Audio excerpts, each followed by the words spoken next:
This is the talk show that takes a no-holds-barred approach to politics, where truth and integrity are the standard and the Constitution honored. From Renaissance Studios, this is Champion News Talk Radio.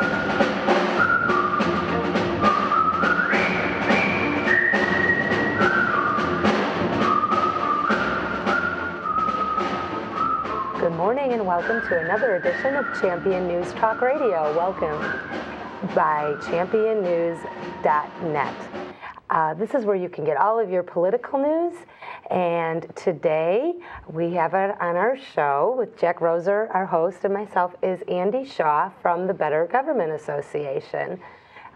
Thank you, Andy, for joining us, and welcome. And how are you this morning, Jack? Oh, I'm just as usual, a little droll, but it's nice to have you aboard here, Andy. I remember when I made an abortive run for governor in a primary, you were nice enough to give me a spot on your popular program, and it wasn't always greeted so well, and a very belated thank you. Well, you know, I'm no longer a TV reporter, but I think one thing I did over the years was I treated all candidates with respect. Yes, you did. It was non-ideological. It was about giving people a chance to get their message out and filter it as I needed to as a reporter, but it's not very different now. The only difference then is that was my studio and this one's yours. So our roles are slightly reversed. Yes, it's and thanks for having me. It's a pleasure. I will go any distance, any time to spread the word of the message of better government. It's a good thing you're in that spot, Andy. You bring a lot to that. I think a new vitality to the BGA is a good thing. Our state is in a terrible fix. You know, we think that the city of Chicago itself is in a new kind of turmoil, a turnover, a spreading dissatisfaction.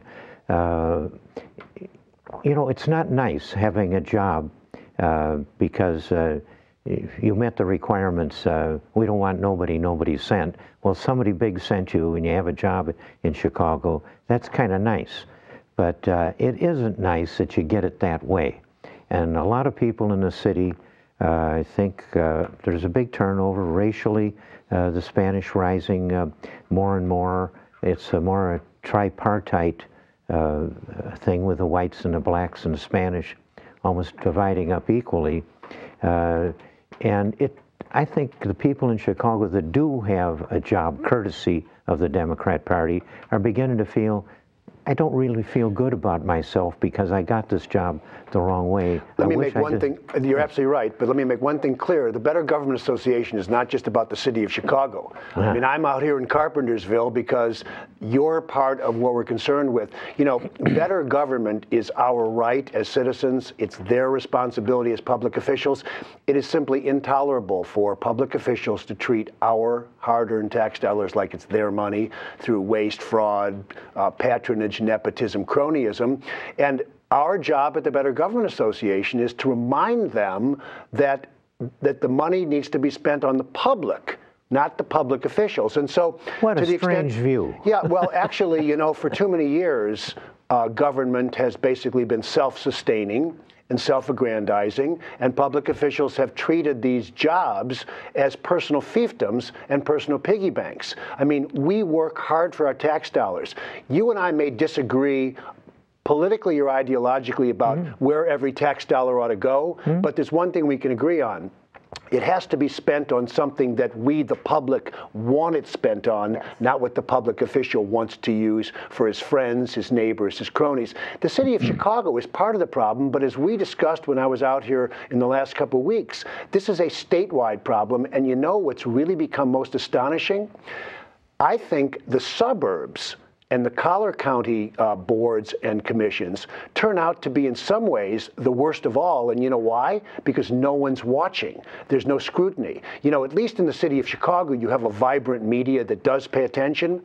But that's what the BJ is about. We are watching. We're shining a light on government. We're holding public officials accountable. And we're reminding them every day that these are our dollars. And so to that extent, we're exactly on the same page. Now, Andy, what I liked in your mission statement is where it speaks to accountability and transparency in government. And I also noticed on your website, you have something called a Watchdog Center. Yep. And it goes into training and FOIA training and Open Meetings Act, which is very beneficial for Joe citizen. Well, just by a quick piece of history, I've been there 2 years now, spent 26 years at ABC, have spent 2 years at the Better Government Association. Sadly, the organization that I took over 2 years ago had fallen into a kind of a bad situation. It was on life support. Almost no staff, almost no budget, so there wasn't much of a watchdog function. The watchdog did not have sharp teeth or very strong muscles.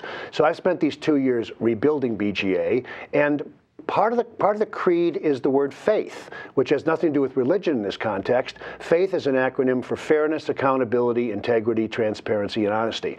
And so what we've tried to do as we rebuilt the BGA is to do several things: investigate, litigate, and advocate, and then along the way, hold forums on key issues, train regular people in how to watch their own government, and speak out forcefully on radio, television, and through social media and the website. Because at the end of the day, the only way we're going to change this is through civic engagement. Now, I know Jack has a lifetime of toiling in the vineyard of elective government. You've tried so hard to change the political world, the governmental world, and look at your beloved Republican Party is in shambles in the state of Illinois.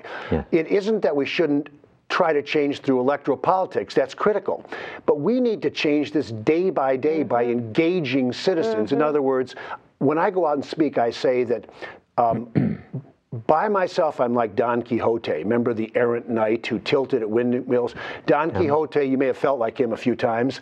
Don Quixote We have a statue at home with a spear and on his spavined horse. Right. Yeah, he's quite a figure. Well, Don Quixote was quaint and he was charming, but he was also ineffectual because he was alone. General Patton won the battles because he had the army. And so my thinking about this BGA effort is the only way we're ever going to really hold officials' feet to the fire and make them change their behavior is if we have a collective army of citizens who will advocate with us, which is why the last piece of what we're doing with this rebuilding is a website that is going to allow people to advocate forcefully through phone calls, emails, tweets, Facebook messages, all of that, with the push of a button on the website. So when we disclose bad behavior, we're going to propose the remedy, and we're going to say to people, if you agree with us, come to the website, push the button, and we'll flood these public officials with all these messages. And if they ignore us, it'll be at their own peril because we'll be on their behinds every single day. That's the goal. That's the goal. If I understand you correctly, your pitch is as much at the people as it is about business.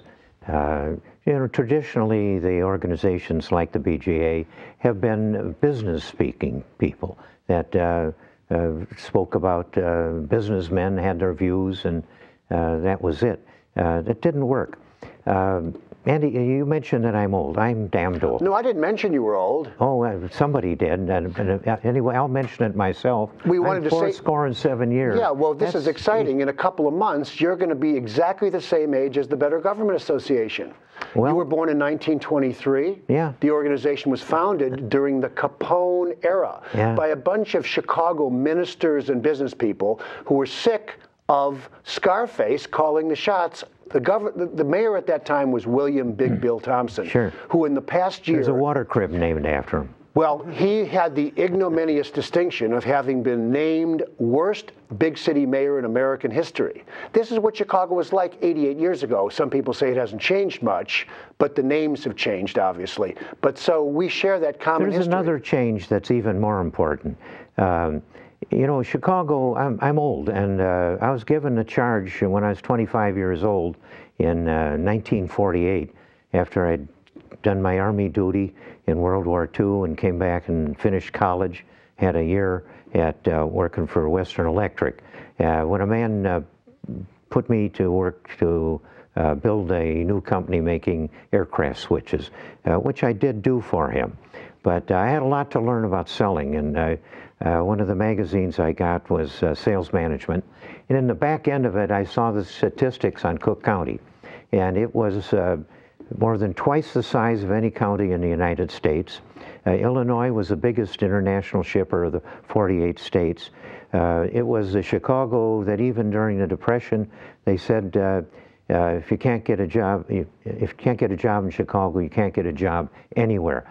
What I was working in the 1950s was the most dynamic industrial place in the whole bloody world. Certainly Cook County was twice what any county was here. What I saw and started my business life in was the most vital place on the whole planet. And I'll have more to say about the people that ran the rackets. They weren't quite as bad as you might think. But I knew it when it was good, and it isn't good anymore. After the break, we're going to talk about how to get Chicago back and Illinois back.